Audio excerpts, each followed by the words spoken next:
Good afternoon, everyone. First, I want to thank you for taking the time to be here today. Whether you're a longtime client of VeriCuda or just joining us for the first time, we really appreciate it.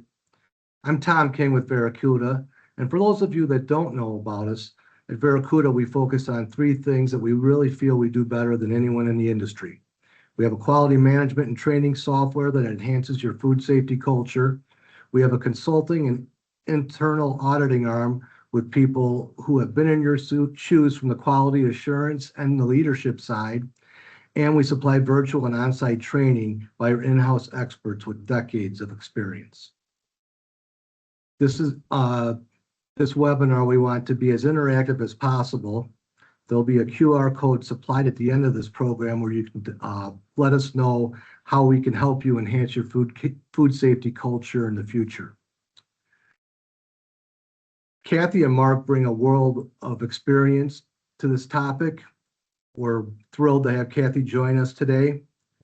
I'm going to stop rambling and let you guys get started with the meat and potatoes of this discussion, and I'm going to turn it over to Mark and Kathy. Thanks so much, you guys. Thanks, Tom. Good afternoon, everybody. Thanks once again, as Tom just mentioned, for joining us. My name is Mark Weighner. I think I have met probably several of you on the call this afternoon, but I do realize there's a lot of faces I haven't met out there that also are on this call. So it's nice to meet everybody. With VeriCuda, I've been involved with VeriCuda, it seems like probably 7 years. VeriCuda started as a venture to help a company that I was working with as a consultant to try to build their software program for his company.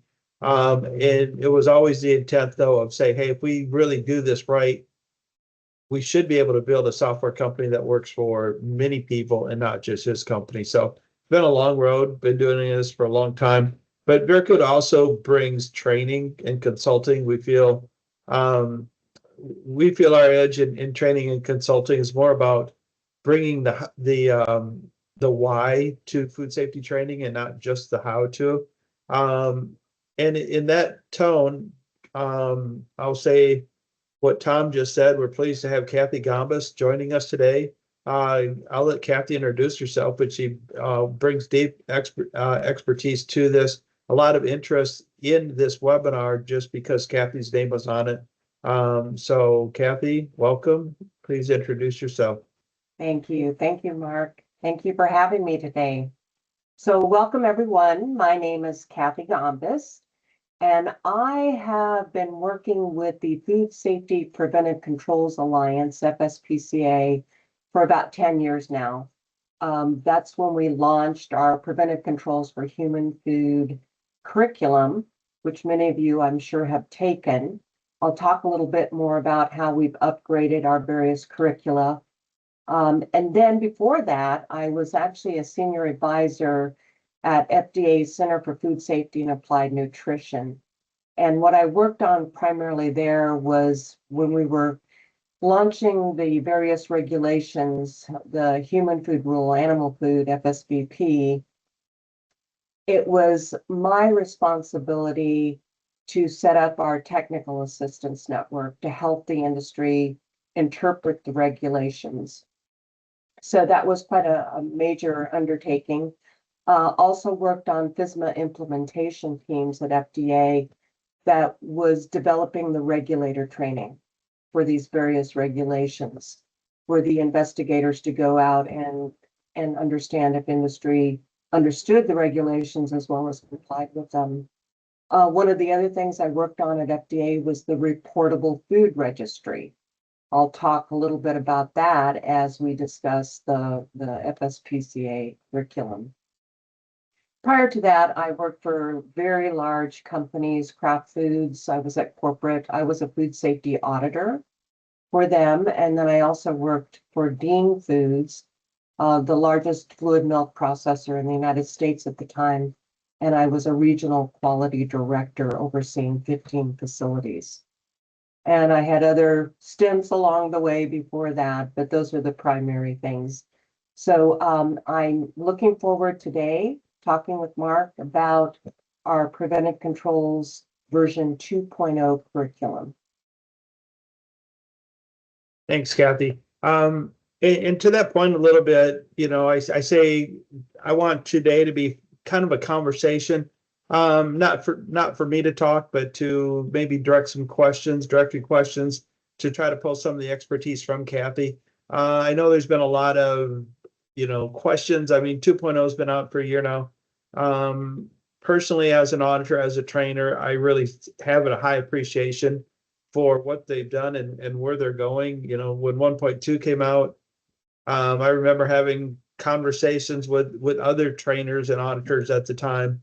Is like, okay, what is it? What's preventive control going to be? And it really was, I think, very insightful what they ended up with. It's primarily it was HACCP with more detailed requirements for your risk assessment. So it really did 1.2 really did make sense, but it was put out before it was truly ready, like everything good. So 1.2 has been around, I think, 2015, 2016, now 2.0. I don't know if we will wait another 10 years for 2.2 or 3.0. Maybe Kathy will have a comment on that. I do have 5 main questions I want to do after the completion of the questions. We'll take some time for chat. If there's anybody who has any questions, Tom is paying attention to that. If they come right, if it's very relevant to the speaking point, we'll try to squeeze some of those in. But we do want to respect your time, and we do want to complete this in an hour or less than an hour. So here it goes. In my opinion, as an auditor, preventive control safety, food safety understanding by quality managers has moved from it's the same as HACCP to seeing how allergen, sanitation, and supply chain preventive controls truly fit into a good food safety risk assessment. So with that said, Kathy, what was the goal in deciding to update to 2.0? Were you pushed to 2.0, or was this something that said, hey, the industry is ready for 2? Yeah, good question. So actually at FSPCA, we pushed ourselves. We realized to have credibility in the training arena with any curricula, you need to keep it up to date, right? So Mark, you just mentioned that version 1.2, that was actually published in February of 2016. And anybody that still has their manuals or took that training, what you will realize is in the resources chapter, it said FDA's hazard guide is coming soon. It hadn't been issued yet. And so we were flying a little bit blind about what FDA's guidance was going to be for preventive controls for human food regulation, Part 117. So the curriculum went out and it lived for years and years. And during those years, FDA started issuing their guidance documents, numerous guidance documents. And that was actually a statutory requirement of FDA per the law, that FDA, and I was there at the time, that we had to start generating, and we probably generated over 50 guidance documents. The first one that came after the curriculum was issued was the FDA hazard guide. And many of you probably read it thoroughly when it was issued. That was in August of 2016. So see, it was right several months after version 1.2. That was significant guidance for the industry, because if you remember, there was a section called Appendix 1, and it listed all these various potential hazards that could be in ingredients that the industry needed to consider. That guidance was issued, and then FDA came in January of 2008. They issued their supply chain chapter. And then in January of 2024, they reissued their Appendix 1. And that's when FDA started telling industry, you really need to consider not only the ingredient hazards, but process and facility related hazards. What could be happening in your plants where you could be introducing contamination into the product. So because of that, there was a group of us that we were formed. We were called the Preventive Controls for Human Food version 2.0 work group. And we held several meetings over several years to start updating each of the chapters in version 1.2. And it was a very lengthy process. And Mark, that was the version 2.0 was issued in October of 2024. We wanted to get it out sooner, but we had to wait because FDA was actually a partner. And they said, if you can hold out a little bit, we're going to be reissuing our Appendix 1 of the FDA Hazard Guide. So after they did that, what we did is we integrated in this whole new dynamic of how you do hazard analysis for FDA. And it was looking at the ingredient hazard analysis, using FDA's Appendix 1, and then looking at process and facility related hazards. We had to beef up the supply chain applied control chapter. FDA issued a whole chapter on that in their guidance document. And the other significant revision that was needed so much was the allergens. FDA issued a guidance chapter on allergen control. So that was a significant upgrade. I would say another thing that we had on the plate that we had to do was update our references. Remember, this is old, 2016. A lot had happened. FDA created the FDA data dashboards. And if you're not familiar with them, I would encourage you to go on FDA's website and start looking at, for example, the reportable food registry. There's a data dashboard where you can see real time those foods with particular hazards that have been reported to the agency. And the agency is now using that information. They're expecting industry to stay on top of that. Go look at those dashboards so that you can reconsider hazards that you might not have even thought of because they've happened to an entity in the industry. The other thing we did, we updated the allergen information. As everyone knows, sesame is now considered an allergen by the agency. So we updated the curricula there. Various CDC data, we had to update that. And also, Mark, you made a very important comment. You said, well, okay, is there going to be some other changes? Now are we going to issue a version 2.1 or a version 3.0? FSPCA is already documenting changes that we're going to have to make. And we're not going to wait 5 years. We're not going to wait 10 years.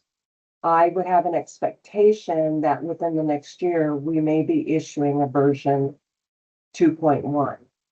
The reason for that, again, is because of FDA and their guidance. Is everyone aware that in January of this year, or actually, it wasn't this year, it was January of 2025, FDA came out with an updated allergen Q&A guidance, edition 5. And in that guidance, they gave industry some good news. They said, we are no longer consider lychee nut or coconut to be an allergen. Well, that's not in version 2.0. So what we've done is we've created for our lead instructors that teach the curriculum, we've provided them a document that says when you're teaching your course, point out that now these two allergens or two ingredients are not considered allergenic anymore. Please let your participants know that FDA has issued new guidance on the topic.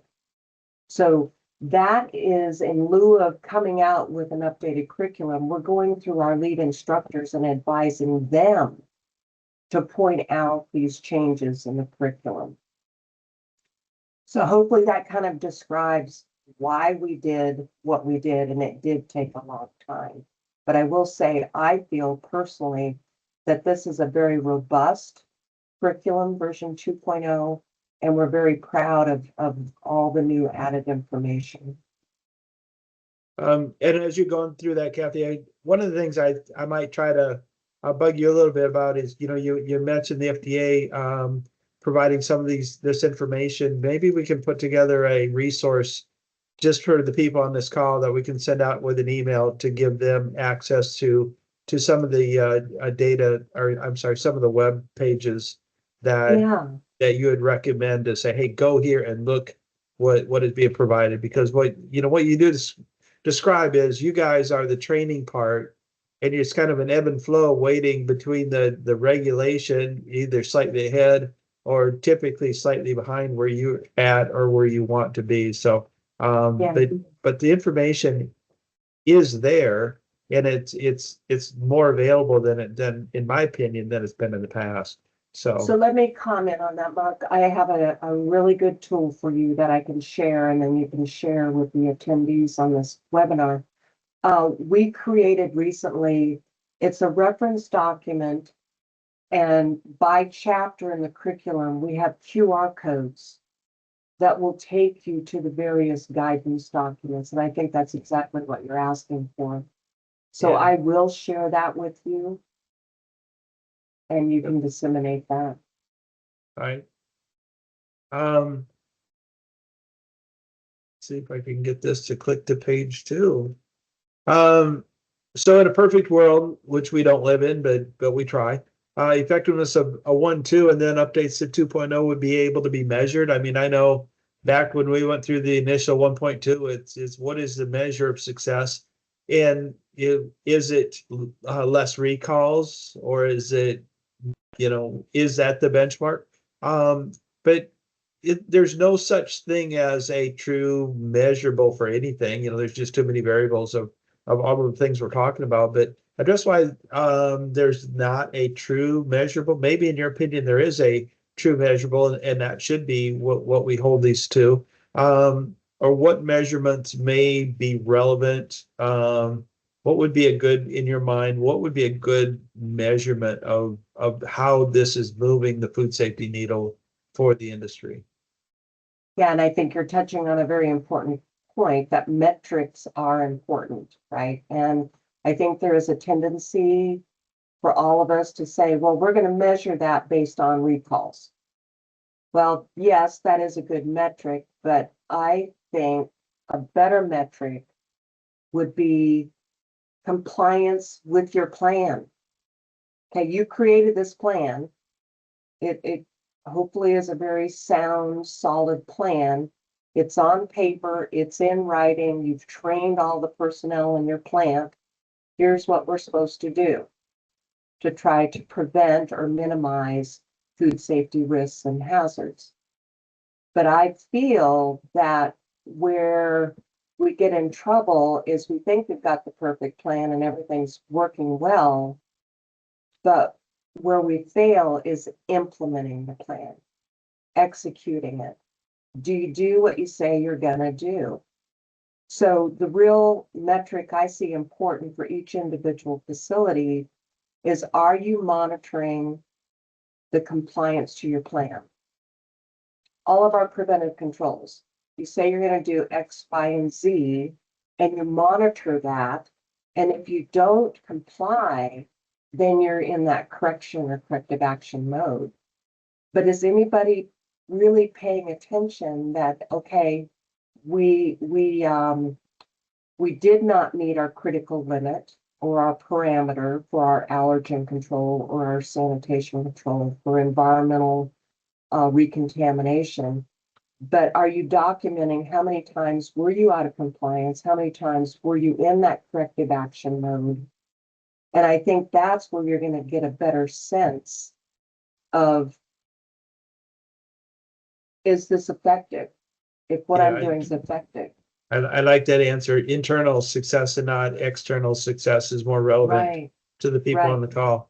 And I'll just share, I'm doing an audit in a ready to eat plant. And I'll say, well, how many sanitation failures did you have last quarter, last month? How are you trending that? And there's too many times I just get that that blank look and well, that's not, we don't have to do that because nobody's, is just like, okay, but understand, sanitation is a huge part of our ready-to-eat food safety and what is the effectiveness of that plan for you? And I think too often it's just not defined and I don't think it's defined because it's not really understood. So that's just another one of my pet peeves when I'm out there working.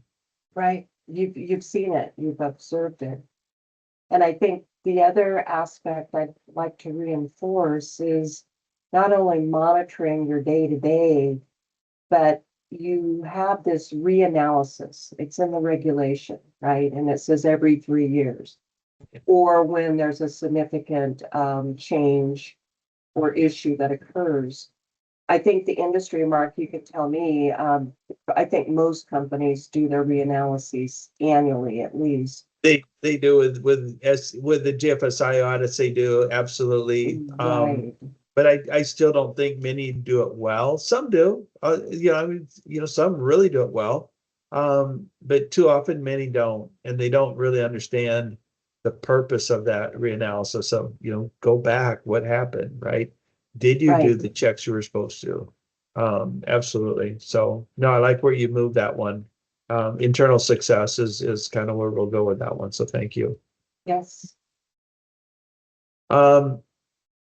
So then at a 30,000-foot level, describe the new approach to hazard analysis that drove much of the change to two, including the approach. And I know you've stepped on this quite a bit when you were answered the first question. But of getting quality managers used to incorporating the hazard guide specific, the FSPCA hazard cheat sheet into the food safety risk assessment. Yeah, we'll just leave the question out there. I might have a follow up, but let's see where you go with this Okay. question.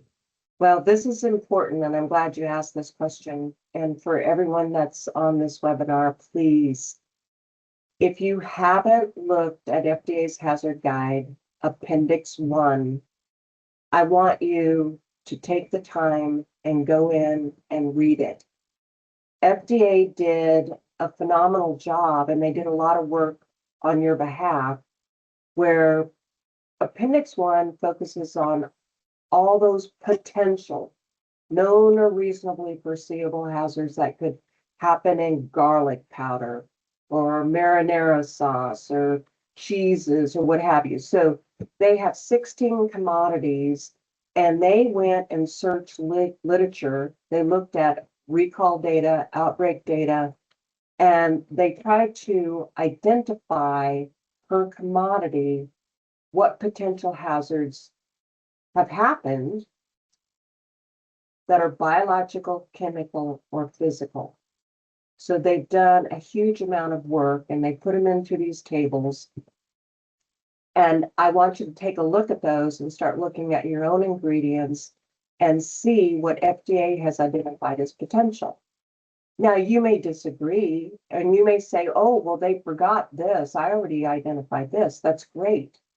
But I would highly encourage you that when you're doing your reanalysis or you're developing a new food safety plan, you take a look at those potential hazards in FDA's guide. Now, the second part, and what we've integrated into what you call, Mark, this FSPCA hazard cheat sheet. This cheat sheet has changed the world in how we do hazard analysis.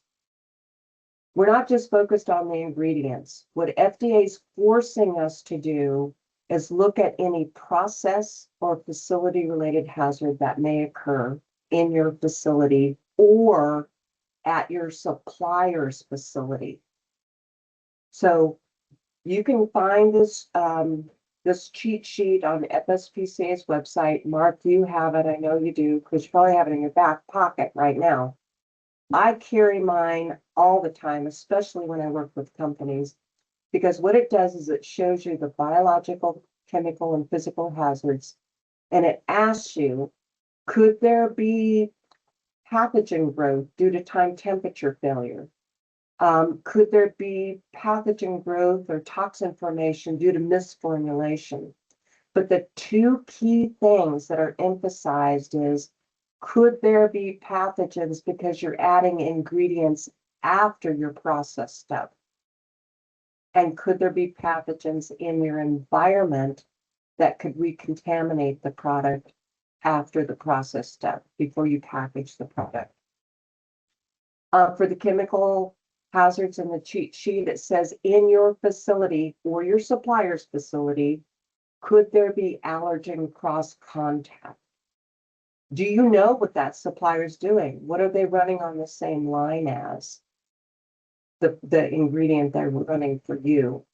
The other thing is getting industry to ask, are you using certain chemicals like preservatives when you're formulating a product? And is there the potential to over formulate, add too much, like sulfites or preservatives?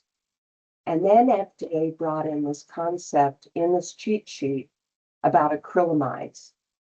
Are you heating your products, or I'm going to use almonds and oil roasting?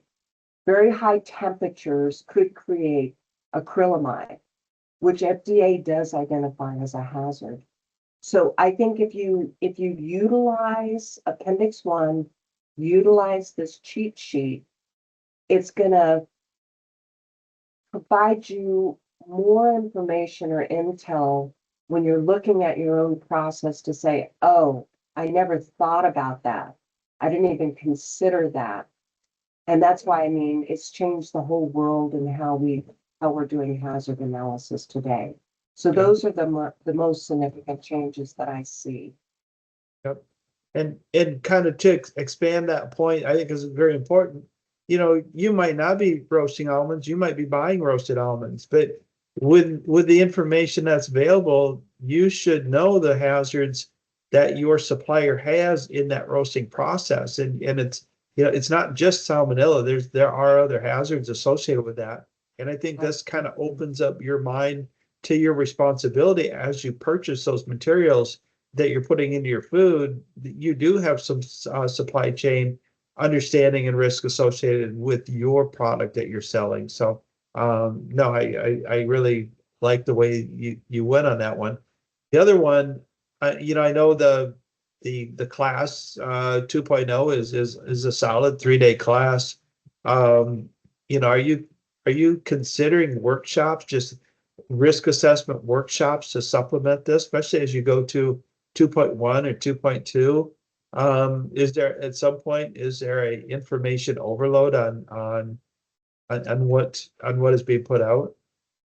Yeah, I think so. In fact, you're not required as a PCQI if you've taken the version 1.2 or you've gotten your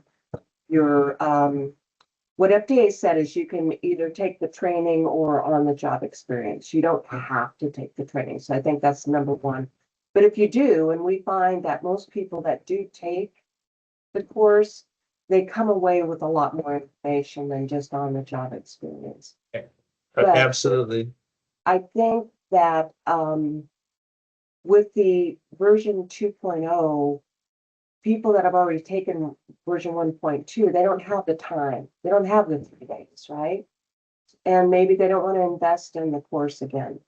So what FSPCA, and this is very timely that you asked me this, we're having a conference call actually next week. And we are looking at developing what we're going to call a bridge. So let's say, Mark, you took 1.2 back in 2016, right? But now you want to get up to speed on what's changed in version 2.0. And the biggest change is the hazard analysis chapter and supply chain. Right. So this bridge, we're thinking maybe it could be a 3-hour webinar. Or maybe it's a 3-hour asynchronous course. Or an 8-hour webinar. Or an 8-hour webinar, right? Or we could do a webinar together on this as well. But it's really because, as you know, with version 2.0, hazard analysis, it takes about 2.5 hours just to go through hazard analysis, because we really want to teach you and show you how to use FDA's hazard guide. So Yep. we're also thinking about at FSPCA doing a webinar, just doing the hazard analysis chapter. And people might have, time for that and glean a lot out of that as well. Yeah. Now we could go on. I do have a couple more questions though. But thanks for that insight. That's very helpful. So 2.0 place more emphasis on supply chain controls, which I don't know if it's emphasis or just like, hey guys, look what you're missing. And identifying those hazards that could be introduced to your process, especially after your stated control, right? So, hey, I got a mixing step after a cooking step. Okay, that's not in and of itself is it's not unacceptable, but there's added risk there. So, short of supplier audits, how can food processors obtain information about their suppliers' processes, practices, food safety? How do they get that confidence? Right. Well, this is something as I've done the FSPCA training and also working with some of my clients, I'm almost in shock that when I hear facilities, even large companies say, I'm purchasing, let's say, these roasted almonds, but my supplier won't give me the information I'm asking for. They're holding me hostage and I'm the one buying them. I'm paying them to provide me these ingredients. But they're telling me, oh no, they can't send me their food safety plan, it's proprietary. Or they can't send me this or that or the other. And that's particularly a problem with brokers. They're not actually the supplier. They're the intermediary that's supplying you. But they're also saying, oh, I can't get that information for you. I'm saying, whoa, as a food safety expert and specialist, when you're doing your hazard analysis and you need this information about your supplier, because you're putting it into the food that you make, and you may be adding it after your process step. So now that's what we call a sensitive ingredient. I would fire that supplier if they're not providing me the information I need. But if a large company is having that trouble, Mark, think about a small guy, a small or medium processor. They don't have the leverage. They don't have the power of Kraft, Heinz, or Nestle or these companies. So I get it. I understand that, okay, they may not send you the food safety plan. So what do you do? Well, if you can do an audit, that would be the best. And let me remind you, in the regulation, it does say, if you have an ingredient that you're not going to control the hazard and you rely on the supplier, and it's a serious hazard. What's a serious hazard? It's something that could cause serious food health consequence or death to a human, or it causes a class 1 recall. In those cases, you must, per the regulation, do an audit. But for those that are non-serious hazards, they do not cause serious health adverse consequence or death. So let's say like mycotoxins or something of that nature, then you don't have to do the audit, but you need to do other due diligence. So what I'm suggesting facilities consider is, all right, phone up the supplier and say, could you at least share your flow diagram? Because I'm going to do my own hazard analysis. I need to know when the product, after you conducted your process step, let's say pasteurization or you roasted the nuts, where and how long is that product exposed to the environment before it's in its package? Can you share your environmental monitoring records with me for that vulnerable zone, that area where it's exposed? If you're dealing with produce, you're getting produce items as an ingredient that you're going to further manufacture, I would want to ask the supplier for their records of their produce supplier for, say, things like pesticides, maybe even mycotoxins, because those particular chemical hazards are occurring as the crop is grown or during harvesting. So you kind of got a double challenge. You're dealing with your supplier and your supplier's supplier. Also, you may have to ask your supplier because they're getting things that are being imported. You might have to ask for the Foreign Supplier Verification Program records, FSVP. People have been very novel with questionnaires. They send them, and I'm sure, Mark, if you were on the other side and you're my supplier and I keep sending you these surveys like, okay, I need to know what allergens you have in your facility. I need to know all the allergens that are on the line that produce my ingredient. And I'm sending those to you, and all the other customers are. You probably get tired of filling them out, but they are very important for me to understand in lieu of an audit what you are doing, what's happening in your facility. So those are just some suggestions that might work short of an audit. Yeah, and all risk-based, like you mentioned. So how serious is it? And I will say, it's a necessary evil. The GFSI audits, I think they have elevated food safety in the U.S. and the world, as we're used to a more stringent audit, not just GMP, but about your systems. But I also think it can be too much of a crutch where the purchasing says, I don't need to go any further because they gave me an audit certificate. And I think people use that as an excuse. And I think it has or it really could tip them over sometime when a little more due diligence would have made a big difference on that. Yeah, and I think you have to be careful of what audit did the auditor do.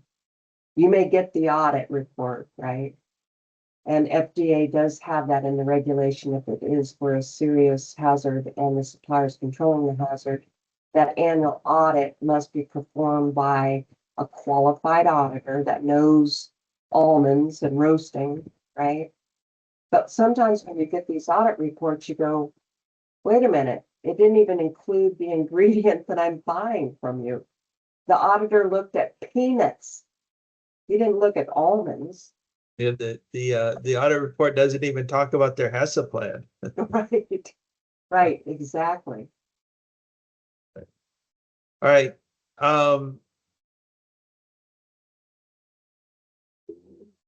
I jumped ahead. And this is like I could talk the rest of the weekend on this one, but I won't.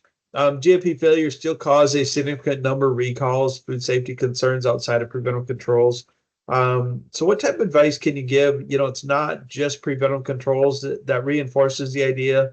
GMPs and prerequisite programs, if they're not in place, your preventive controls won't be effective. And I think that comes right from the preventive control manual.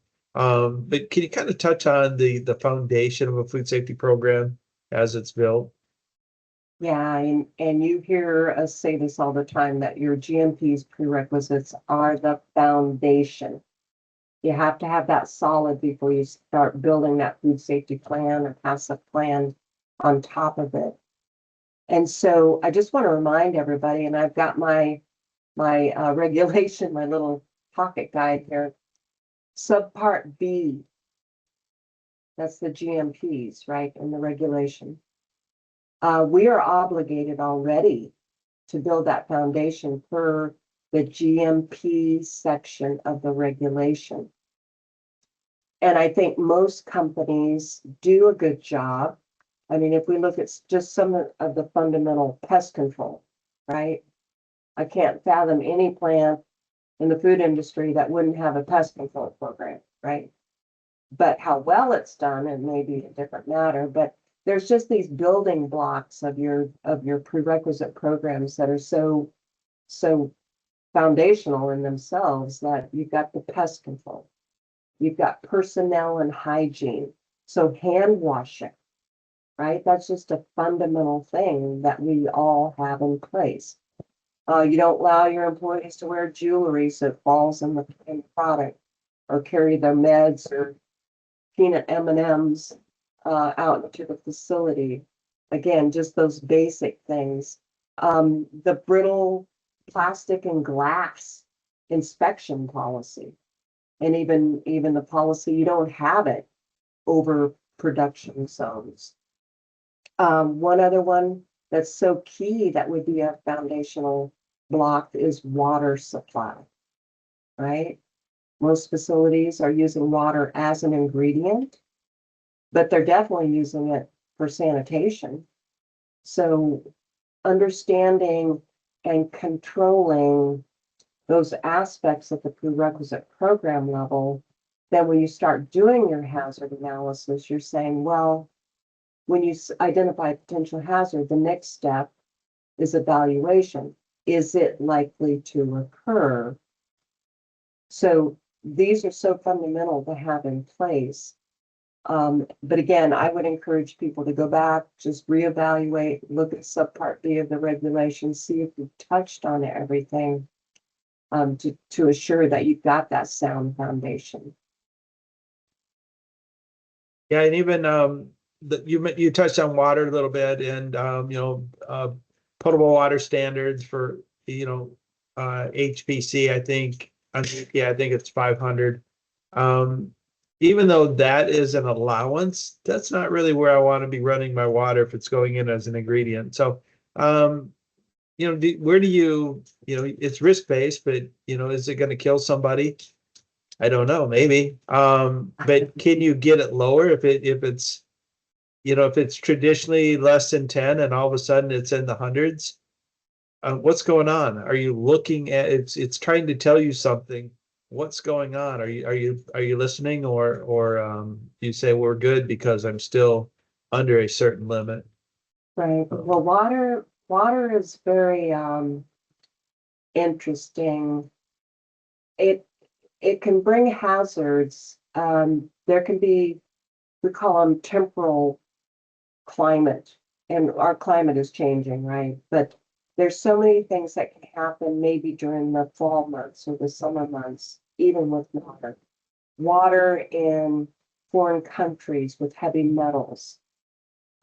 Even municipal water can lend some problems, but definitely well water. So the type of water you're using as can just really raise havoc unless you understand it and have those controls in place. So I would not, I've seen some facilities where they've actually elevated that prerequisite to becoming a preventive control just because of those temporal issues, or they're relying on somebody else, or regional issues outside the US because of heavy metals. Yep. So it all depends on the hazard analysis. And who's consuming it? Absolutely. So I can step back. Tom, have been any questions coming in that We have you a feel shy should be group so thrown? far. I'm So, sorry? We have a shy group so far. Oh, no. Shy group. So We're not Somebody's shy gotta over have here, a I'll tell you that much. question. I'm just giving the respect. I think Aiden has a question. Aiden has a question. I know he does. Well, it's funny because we just ran into this. Mark can tell you. We have some dried fruit that we tried to purchase from a company, and they proceeded to tell us they didn't have certain testing, that they're SQF, that they do this once a year, and that they're good, and that they could not show us their flow chart because it's proprietary information. So I turned around to Mark. I said, "What do I do, bud?" So I sent them an email, saying we need to at least, test for the following because of, potential. But you made a good point. You're keeping, the records of their, at least ask for that at that point would have been a great thing to ask them. Like, how are you storing this if bacteria is growing? Because they haven't even responded to the email at this point. So I'm like, what do you do? Now I've got their product sitting here. Do I send it back? Do I not pay that? Like, how do you go about that? Right. I think I'd start looking for an alternate supplier, if that's even possible. Yeah. So do you have a procurement manager or purchasing agent? Mhm. Okay. Have they started rattling the door on these guys too? Okay. Absolutely. Emails are going out. We're trying to figure it out, but they're just not responding. I think they're like, oh, they got us. Right. What do we do? Like you said, it might even be a broker and they're trying to hide that, you know, and they're under the guise of a different company and they're just brokering the fruit, you know, maybe because they sell like these granola bars and maybe they're importing and using what they have on. I don't know. I'm just starting to think a little deeper now. Yeah, I'm thinking just a little bit of advice. Do you know if they sulfite the dried fruit? I don't think so. I mean, Okay. I don't think so at all, but you know, these are questions that I have to go back. I mean, I was waiting on the first email to come back and it's still on like, in hold. Right, right. Yeah, that's what I meant about many companies, even smaller ones, more likely, they say, I feel like I'm hostage, I'm the prisoner here, I can't get this information. And the problem there is, you are the one that could suffer from that because you're using that ingredient that could be contaminated in your product. You initiate the recall, but if they cause the adulteration, now they're going to be part of that FDA reportable food registry report. So anyway, there could be some consequences there. I get Good it. luck. Good luck to you, though. I Thank you, feel sir. your It's pain. dried fruit. It's just it's a pain because their fruit's just perfect. You know, it's sliced. It's vibrant, beautiful, and it tastes delicious. And I'm like, man, all the rest of the stuff ain't that good. We found a great supplier, but we got an issue. I mean, they gave us the letter of guarantee. They showed us their SQF documents, but that's as far as it went. I mean, they gave us but COA and all it did is show the moisture level. They basically said everything else is proprietary. Well, it's not enough. Right, right. Well, thank you. Thank you. Oh, Mark, I think, are you on mute? Sorry. I am on mute. Thank There you. you are. There you are. Thanks for the quick reminder. Anybody on the call can throw some questions back at us. We will get them answered. We will get some information back to the people who took the time to participate. I know a lot of people register for webinars like this and then they get a copy of it and then they come in and listen to it later. I know I'm guilty of that many times. But we will get information back. As part of the presentation, we have Kathy's email that she was kind enough to throw out there. My email, mark@VeriCuda, Kathy.Gombas@gmail. We will both answer information. The QR code is there if you want discovery from how ways that VeriCuda could help. I know Kathy said a lot of, how good is your food safety plan written and how well do you implement it? And that's where I feel that we can help companies with the implementation of their plan, not just gather data, but actually see data, trend data, and try to improve your overall program. That once again starts with the risk assessment. We like to think that taking people like Kathy time out of her day really reflects, I feel, what we feel is important is it's all about the why of food safety. It's not really about the how of food safety. That people are really good at knowing and doing things, but many times they just do it without knowing why it makes sense to go that route. Kathy, do you have any last parting shouts? So, let's see. It looks like there's something in the chat from Claudia. Yes, Kathy, it says, do you know, whoops, I just lost it. And Kathy, do you know when the FDA will redefine or will define RTE foods?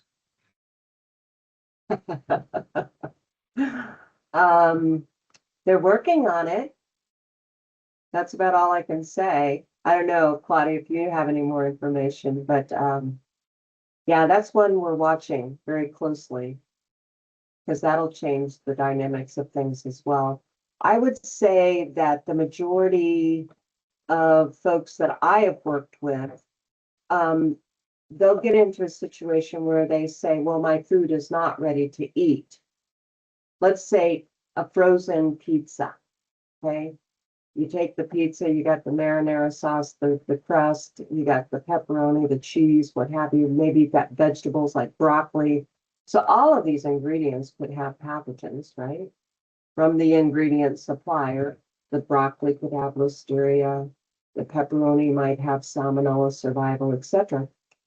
But the company says, well, it's ready to eat, or it's not ready to eat. But I'm going to treat it as a ready-to-eat product. I'm going to go ahead and have a supply chain applied control program for the pepperoni supplier, the cheese supplier, etc. If you look at some of the FSPCA teaching examples, the model plans that we use during our course, we actually have a product that we call it ready to heat. So it's not ready to eat, it's ready to heat, but you'll see through the hazard analysis, they still identify those ingredients need to have the potential pathogens controlled. So I think it might be prudent that you take that approach, you treat it like it is ready to eat when it's not. Kathy, we have one more question from Claudia. How about the sanitation chapter for the FDA guidance document? Yeah, I think it's on the so- list for guidance this year. Yep. So FDA did issue their priority document and they showed the various chapters in FDA's hazard guide that are still pending. And so we've been waiting for the sanitation chapter. So that obviously FDA stated that that is a priority. But do be aware when you look at the hazard guide, there's several chapters that are still pending. It says coming soon. So that will be a dynamic one to see when they do publish that. Thanks, Claudia.